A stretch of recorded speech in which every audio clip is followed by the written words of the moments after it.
Boa tarde, vamos lá então abrir a palavra de Deus. Daniel 7. Quem é que está a gostar da série de pregações em Daniel? É um livro espetacular, um livro, eu acho pelo menos tem sentido muito relevante para os dias de hoje. Eu tenho desfrutado e tenho sido desafiado ao preparar e ao estudar o livro de Daniel. Sabem, nós vivemos tempos talvez um pouco estranhos, não sei se vocês sentem isso, muita incerteza, muitas coisas que se calhar não estávamos à espera que acontecessem, mesmo recentemente estas notícias de guerras, não é? Esse tipo de coisas. São tempos inquietantes, não é? E sabem, nestes momentos, livros como o Daniel, mesmo o livro do Apocalipse, muitas vezes ganham uma relevância maior. Porque são livros que têm a história espetacular, mais narrativa, que nós já lemos e já estudamos vários episódios, mas também estão cheios de profecia e de revelação da parte de Deus, revelação sobrenatural, que nos ajuda a entender o mundo, ajuda-nos a entender a história e ajuda-nos a entender, em particular, os tempos que nós vivemos agora e aqueles que ainda estão por vir. Então, muitas vezes é uma das características, por exemplo, quando a igreja está a sofrer perseguição e coisas assim, momentos inquietantes, que estes livros ganham uma nova relevância, porque os crentes voltam a ler este livro à procura de revelação da parte de Deus. Semana passada, o Guy esteve aqui a falar da profecia, revelação sobrenatural da parte de Deus. E hoje vamos entrar em dois capítulos, capítulo 7 e 8, que são, de facto, são duas visões. O livro, desde o início, já teve vários momentos em que houve revelações ou houve visões, mas Daniel foi usado por Deus para trazer a interpretação para esses sonhos ou visões, não é? Agora é o Daniel que tem um sonho. E ele recebe revelação da parte de Deus. E eu quero que isto seja muito, muito prático, porque esta revelação teve um impacto na vida de Daniel e nas gerações que vieram a seguir a ele. E tem uma relevância muito importante para nós também hoje. Eu dei o tema, não sei se apareceu aí, a pregação, Vive a Realidade. Porque profecia, quando vem da parte de Deus, o que é que faz? Abre os nossos olhos para uma nova realidade. É Deus a revelar algo daquilo que está verdadeiramente a acontecer, daquilo que é a realidade. Como é que nós podemos definir realidade? Alguém disse, verdade é realidade. Aquilo que é verdade, nós podemos dizer que é realidade. E o que é a realidade?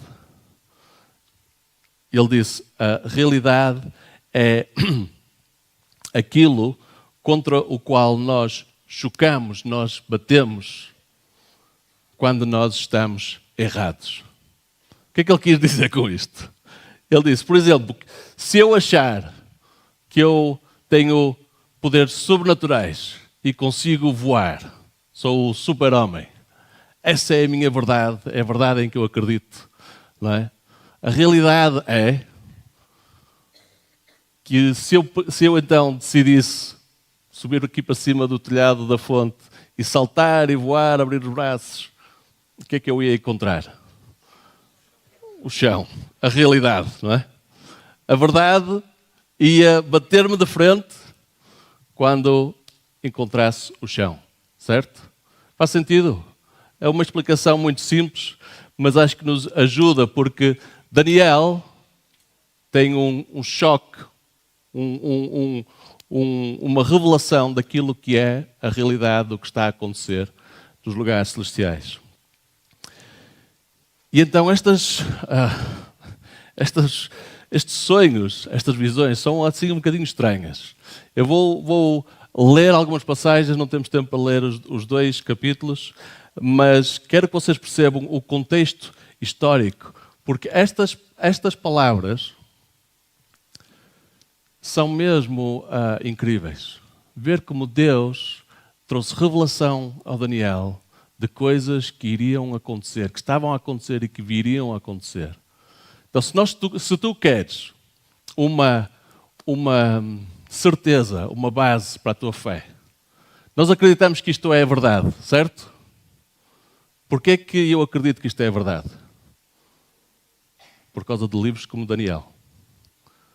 Porque há aqui verdades descritas por Daniel, reveladas por ele, reveladas por Deus a ele, que se confirmaram no natural, na história dos povos. E nós vamos ver isso. Então, se tu às vezes quiseres argumentar, ou se alguém quiser, como é que tu sabes, como é que tens a certeza que a Bíblia é verdade? Podes ir com eles, Daniel 7 e 8, e explicares aquilo que tu vês aqui. Porquê? Porque Deus trouxe este sonho a Daniel e trouxe-lhe revelação daquilo que iria acontecer nos povos imediatamente à sua volta naquele tempo e também depois para eventos futuros. São duas visões que complementam a visão que Nabucodonosor já tinha tido. Lembram-se daquela profecia da estátua? Não sei quem é que pregou nesse domingo. Acho que foi o meu pai até, não é? A cabeça de ouro, a estátua tinha uma cabeça de ouro, o peito e os braços de prata, depois o ventre e os quadris de bronze, as pernas de ferro e pés, parte de ferro, parte de braço. E Daniel trouxe a explicação, não é? A revelação, a interpretação do sonho. Disse que eram 4 reinos que iriam vir e que depois iria surgir um, não é? Que iria ser como uma pedra tirada, não por mão humana, da montanha, que iria derrubar aqueles 4 reinos. Bem, esta primeira visão é uma visão paralela a esse sonho e descreve os mesmos 4 reinos, só que de uma forma um bocadinho diferente. O que é que Daniel vê, então, no sonho? Em minha visão à noite, versículo 2, ele diz assim: eu vi os 4 ventos do céu agitando o grande mar. 4 grandes animais diferentes dos outros subiram do mar.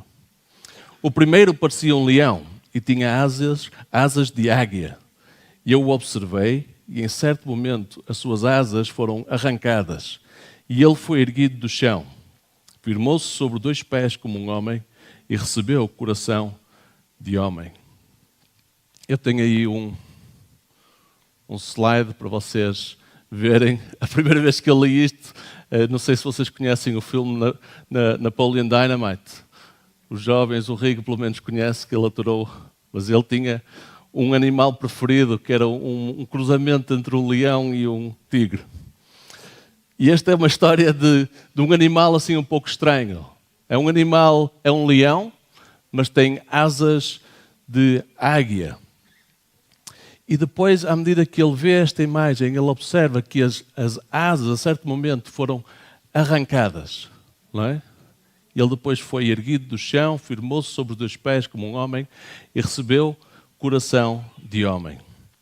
Agora, esta imagem representa o império da Babilónia, ok? Aquele império onde eles estavam a viver. O Nabucodonosor, na primeira estátua vimos que ele era aquela cabeça de ouro, certo? Aqui está a ser representado como este animal que é leão e águia. O leão que é o rei dos animais terrestres, certo? A águia que é o animal mais majestoso dos céus. Mas, a certo momento, aquelas asas são arrancadas. E lembram-se da história? O rei Nabucodonosor também, a certo momento, ele ficou louco. Ele começou a comer da erva, perdeu, não é? Tudo. Até que ele chega ao momento em que ele é levado ao arrependimento, parece ter uma experiência de conversão até, é restaurado ao seu governo e autoridade e é levantado, firmou-se sobre os 2 pés como um homem e recebeu um coração de um homem e passa a louvar e adorar a Deus. Ok? Então essa é a primeira imagem. Mas podemos dizer, isto não é bem profecia, porque isto aconteceu nos tempos de Daniel, certo? Ele tinha presenciado, vivenciado isto. Agora, as imagens a seguir já está a descrever coisas que vão acontecer no futuro. A seguir, vi um segundo animal, que tinha a aparência de um urso. Ele foi erguido por um dos seus lados e na boca, entre os dentes, tinha 3 costelas. Foi-lhe dito, levante-se e coma quanta carne puder. Agora, lembram-se da história, acho que foi o Pedro que trouxe, do Belsazar, o que depois perdeu o trono e foi morto pelo Dário, o Medo. Ele era o governante, o rei do Império Medo, e então eles foram o império que logo a seguir vieram derrotar a Babilónia e conquistaram todo aquele território. E era uma junção entre o Império Medo e o Persa, e eles eram mais tipo como este urso. Levavam tudo à sua frente. Não é? Usaram a força bruta, por assim dizer. E esta imagem dá-nos essa imagem mental de um urso a caminhar e a destruir. E as 3 costelas que ele tem na boca, os historiadores dizem que tem esta correlação com os 3 grandes impérios que eles, ou grandes países que eles conquistaram, que foi a Babilónia, a Lídia e o Egito na altura. Então vemos este império vasto, que inicialmente começou com o domínio do Império Medo, mas depois o persa é que começou a crescer e a ganhar mais influência. Então vemos até aqui que ele foi erguido por um dos seus lados. O Império Persa é que depois deu mais influência e fez com que este império ganhasse esta dimensão tão grande. Isto era o centro do poder do mundo na altura. E é engraçado que estas histórias, onde é que está a decorrer agora a guerra mesmo hoje em dia? É nesta mesma área, neste mesmo território do mundo. Daniel não podia saber que isto ia acontecer, e há aqui pormenores muito interessantes de como ele descreve o que vai acontecer. Mas não acaba aqui. Depois ele vê um outro animal, que se parecia com um leopardo. Nas costas tinha 4 asas, como o asa de uma ave. Esse animal tinha 4 cabeças e recebeu autoridade para governar. Agora, este animal descreve o Império Grego, que foi o império que veio logo a seguir. Foi o império que derrotou o Medo Persa. E o Império Grego, liderado por Alexandre o Grande, vocês se calhar já ouviram falar dele, o que foi mais incrível no império dele foi a velocidade com que dominou e capturou e conquistou toda aquela área. Sabem que idade é que tinha o Alexandre o Grande quando veio a governar, veio ao poder? 20 anos. Okay? Com 20 anos ele começa a liderar. Sabem com que idade é que tinha quando ele morreu? 33. Em 13 anos conquistou tudo, todo este território e derrotou por completo aquele império Medo-Persa. E este animal, um leopardo com 4 asas, tem esta ideia de velocidade, não é? De andar e ganhar terreno rapidamente. O rei Nabucodonosor demorou 13 anos a conquistar uma cidade, a cidade de Tiro.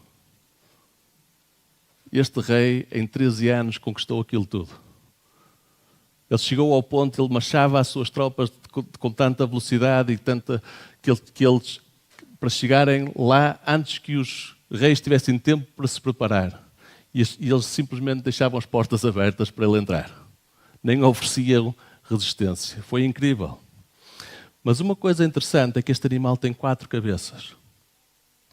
E o que aconteceu quando ele morreu de forma repentina, provavelmente de malária, é que o governo, o Império Grego foi dividido entre os 4 generais dele.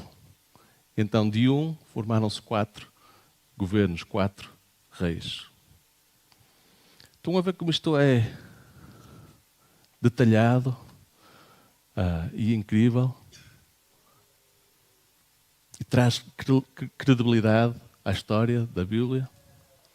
Em quarto lugar, ele diz, na minha visão à noite eu vi um quarto animal, aterrorizante, assustador e muito poderoso.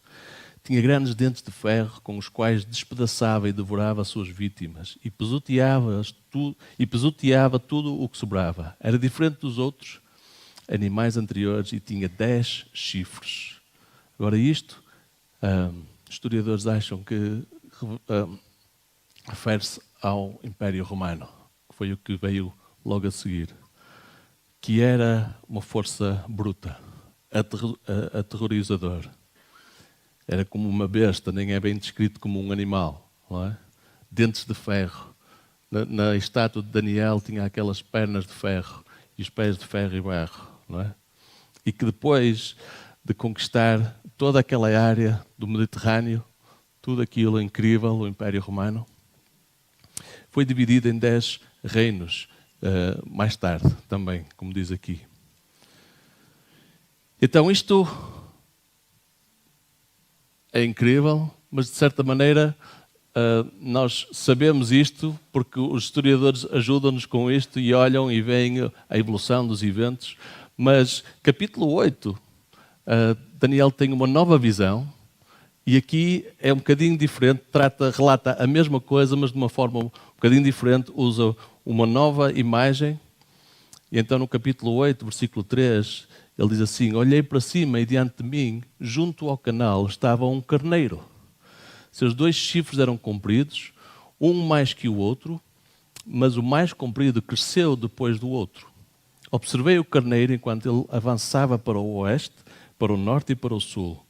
Nenhum animal conseguia resistir-lhe e ninguém podia livrar-se do seu poder. Ele fazia o que bem desejava e foi ficando cada vez maior. Agora pensamos, quem é este carneiro? Bem, nesta segunda imagem, nesta segunda visão que Daniel tem, Deus não só dá-lhe a visão, dá-lhe a interpretação também. Ok? E se nós lermos no versículo 19, Deus diz-lhe quem é este animal, quem é este reino. Ele diz assim: vou contar-lhe o que acontecerá depois, no tempo da ira, pois a visão se refere ao fim do tempo. O carneiro de 2 chifres que você viu representa os reis da Média e da Pérsia. Lembram-se como o urso, quem é que era na primeira imagem? Era o urso, não é? Que foi levantado de um dos seus lados. Aqui ele tem 2 chifres, um mais comprido que o outro. É uma imagem semelhante, mas aqui não há dúvidas. Isto é Deus que está a dizer, é isto que este animal representa. E ele continua, versículo 5, voltando então atrás ao versículo 5, ele diz: enquanto ele estava a olhar, a considerar o carneiro, de repente, um bode com um chifre enorme entre os olhos veio do oeste, percorrendo toda a extensão da terra, sem encostar no chão. Ele veio na direção do carneiro de 2 chifres que eu tinha visto ao lado do canal e avançou contra ele com grande fúria.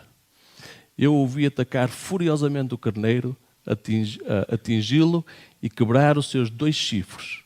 O carneiro não teve forças para resistir a ele. O bode o derrubou no chão e pisoteou, e ninguém foi capaz de livrar o carneiro do seu poder. O bode tornou-se muito grande, mas no auge da sua força, o seu grande chifre foi quebrado e em seu lugar cresceram 4 chifres enormes, na direção dos 4 ventos da terra. Conseguem adivinhar qual é esta imagem? O que é que representa? Mais uma vez, neste não precisamos adivinhar porque Deus dá a interpretação também, versículo 21 e 22. O bode peludo é o rei da Grécia. O grande chifre entre os seus olhos é o primeiro rei. Os 4 chifres que tomaram o lugar do chifre que foi quebrado são 4 reis. Seus reinos surgirão da nação daquele rei, mas não terão o mesmo poder. Engraçado que em inglês bode é goat. Não é? Ou seja, há muito debate sobre quem é o GOAT, não é? Por exemplo, no futebol. no que toca a imperadores, o GOAT foi o Alexandre o Grande. Não é? É mesmo o Grande. E conhecido, mais ou menos, não acham incrível como ele, esta descrição que ele percorre toda a extensão da terra sem encostar no chão. Uma velocidade incrível. E como depois de conquistar, depois de atingir o seu auge, de uma forma rápida, de repente, ele morre, o chifre é quebrado e em seu lugar 4 reis tomam o seu lugar. Então, hoje não vamos aprofundar mais no resto da profecia, mas só isto que eu já vos disse. O que é que nós podemos aprender com Daniel e com estas palavras proféticas? Como eu disse, Daniel tem um vislumbre daquilo que iria acontecer. Deus permite-lhe ver coisas que vão acontecer no futuro. E nós agora olhamos para trás e vemos que aquilo foi Deus. Não é? A realidade daquilo que aconteceu. Mas no final disto tudo, a parte mais importante, eu até disse que não íamos voltar, mas vamos voltar. Versículo 9 a 10, há o tal último reino. Aquela pequena rocha. E diz assim, enquanto eu olhava, tronos foram colocados e um ancião se assentou. Sua veste era branca como a neve, o cabelo era branco como a lã. Seu trono era envolto em fogo e as rodas do trono estavam em chamas. De diante dele saía um rio de fogo. Milhares de milhares o serviam, milhões e milhões estavam diante dele. O tribunal iniciou o julgamento e os livros foram abertos. O que é que Daniel está-se a referir aqui? Quem é que ele viu? Deus. Deus Todo-Poderoso. E quando Deus entra em cena, tem esta descrição incrível da realidade de quem Deus é. Sentado naquele trono, suas vestes brancas como a neve, envolto de fogo. Diante dele um rio, milhares e milhares o serviam, milhões e milhões estavam diante dele. E começou o julgamento das nações. Aqueles impérios, aqueles imperadores, aqueles homens que foram os homens mais poderosos da sua época, tiveram um choque com a realidade. Um encontro com aquele que é o Rei dos Reis. Aquele que é o Todo-Poderoso. E então, isto ajuda-nos. E para Daniel, o que é que o Daniel percebeu com isto? Não é? O que é verdade? A verdade é que Deus é todo-poderoso. E a realidade foi que aqueles impérios ganharam o seu poder, mas como a própria visão disse, porque Deus permitiu. Foi-lhes dada a oportunidade para governar. Foi Deus que lhes colocou na sua soberania, naquele lugar. E o que é que isto a nós nos diz nos dias de hoje?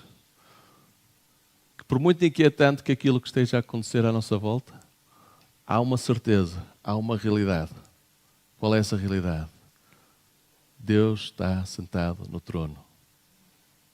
Ele é soberano sobre tudo. E então podemos ter paz no nosso coração no meio das tribulações.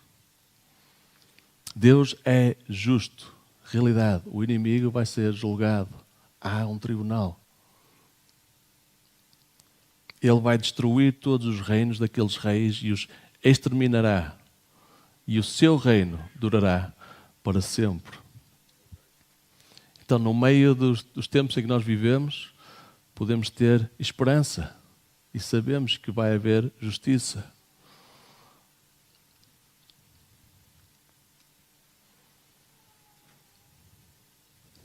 Mas a visão quase que mais intrigante, o mais importante para nós, é aquilo que acontece imediatamente a seguir. Diante deste trono, no versículo 13, Daniel, na sua visão à noite, ele diz: eu vi alguém semelhante a um filho de homem, vindo com as nuvens dos céus. Reparem que primeiro ele vê 4 reinos, 4 impérios, muito poderosos, mas todos como a forma de um animal. Todos com um comportamento animalesco. Percebem isso, não é? E agora, ele vê um homem, vindo com as nuvens dos céus. E ele se aproximou de Deus, do ancião, e foi conduzido à sua presença. E ele recebeu autoridade, glória e o reino. Todos os povos, nações e homens de todas as línguas o adoraram. Seu domínio é um domínio eterno, que não acabará. O seu reino jamais será destruído. O Gaia, semana passada, disse-nos que a profecia é um dom dado por Deus para edificar a igreja, para edificar a nossa fé. Esta profecia dada a Daniel é um dom que Deus nos deu para edificar a nossa fé. Quem é este filho do homem? Agora adivinhem vocês. Jesus. Mas sabem, é muito importante nós não só entendermos isto, mas nós vivermos isto. Vivermos nesta realidade. Paulo tem isso muito claro. Quando ele escreve a carta aos Efésios, ele ora para aquela igreja, pedindo a Deus que lhes dê revelação. Que Deus abra os seus olhos, os olhos do seu coração, para que eles possam ver e perceber o quê? Que Jesus está agora a reinar, está assentado à direita de Deus, nos lugares celestiais, muito acima de todo o governo e autoridade, poder e domínio, e de todo o nome que se possa mencionar, não apenas nesta era, mas também na que há de vir. Deus colocou todas as coisas debaixo dos seus pés e o designou cabeça de todas as coisas para a igreja, que é o seu corpo, a plenitude daquele que enche todas as coisas em toda e qualquer circunstância. Jesus, que na cruz derrotou uma vez por todas o inimigo, venceu a batalha. Mais uma vez, Paulo em Colossenses fala dele humilhar por completo. Fez um espetáculo público do diabo e dos seus inimigos, levando-os prisioneiros no seu desfile de vitória. Na prática, então, que diferença é que isto faz à minha vida? Como é que eu posso viver a realidade? Sabem, Jesus viveu a realidade. Jesus sabia, ele tinha os olhos bem abertos para a verdade e a realidade do mundo em que nós vivemos. E ele, João Batista também, quando ele chega e ele anuncia, ele diz: façam direitas os caminhos, porque está a chegar o Messias, aquele que governa e que vai trazer a toda a humanidade a salvação de Deus. Isto em Lucas. Eu só fiz um pequeno estudo daqueles primeiros capítulos de Lucas e começa com João Batista a anunciar a chegada de Jesus e depois Jesus a abrir as Escrituras, a abrir Isaías e a dizer: hoje, na presença de todos vocês, estas Escrituras vão se cumprir. E quais eram as Escrituras? O Espírito do Senhor está sobre mim e Ele me ungiu para pregar boas novas aos pobres. Ele me enviou para proclamar liberdade aos presos e recuperação da vista aos cegos, para libertar os oprimidos e proclamar o ano da graça do Senhor.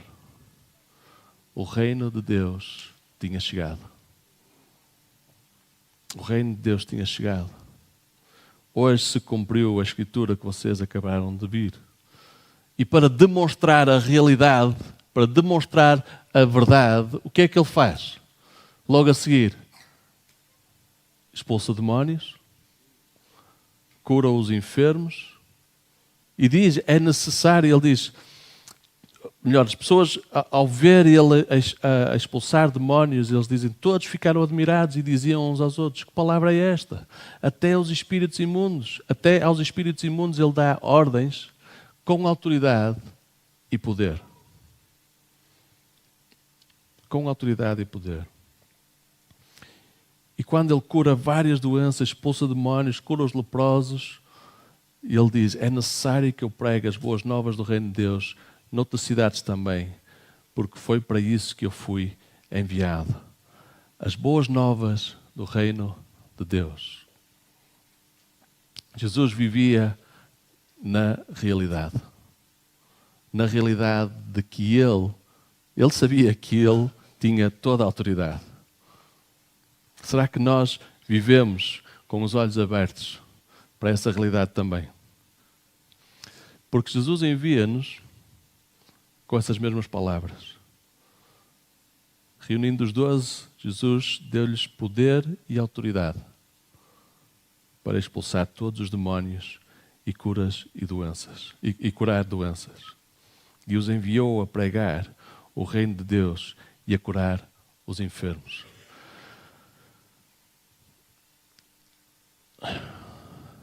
Se nós, ao lermos aquelas visões e a olharmos para a história e pensarmos, uau, incrível como Deus revelou isto a Daniel e como tudo foi cumprido. Incrível, os historiadores todos concordam.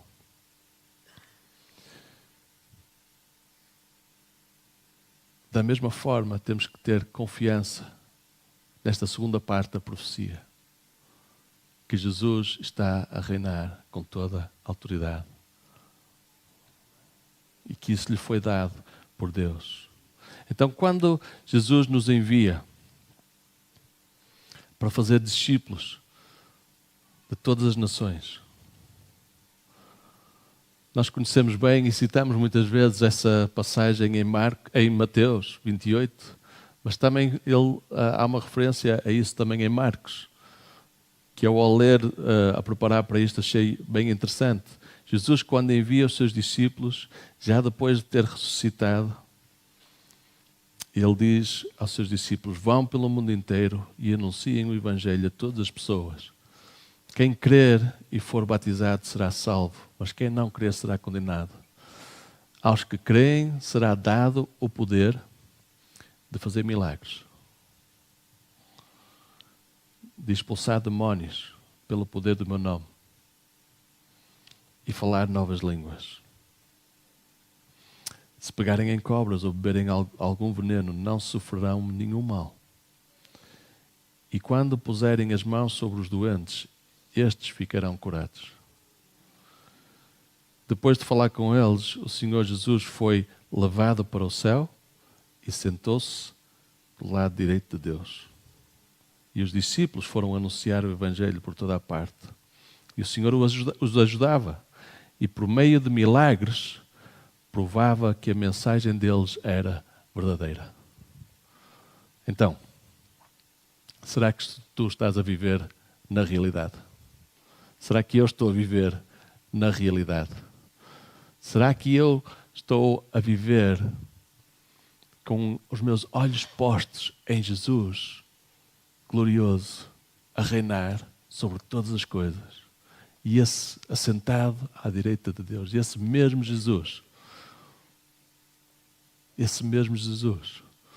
é aquele que nos envia quando saímos desta porta para o nosso local de trabalho, para a nossa vizinhança, para o nosso dia a dia, com essa mesma autoridade para trazermos o seu reino aqui à terra.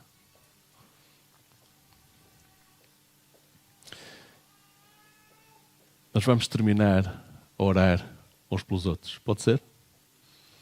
Eu não sei se há aqui alguém que precisa, por exemplo, de um milagre. Se houver, podem pôr o braço no ar. O Pedro precisa.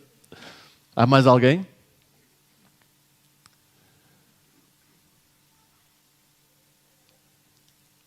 Ponham o braço no ar.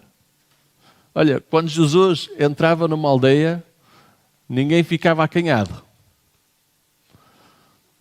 Pois não?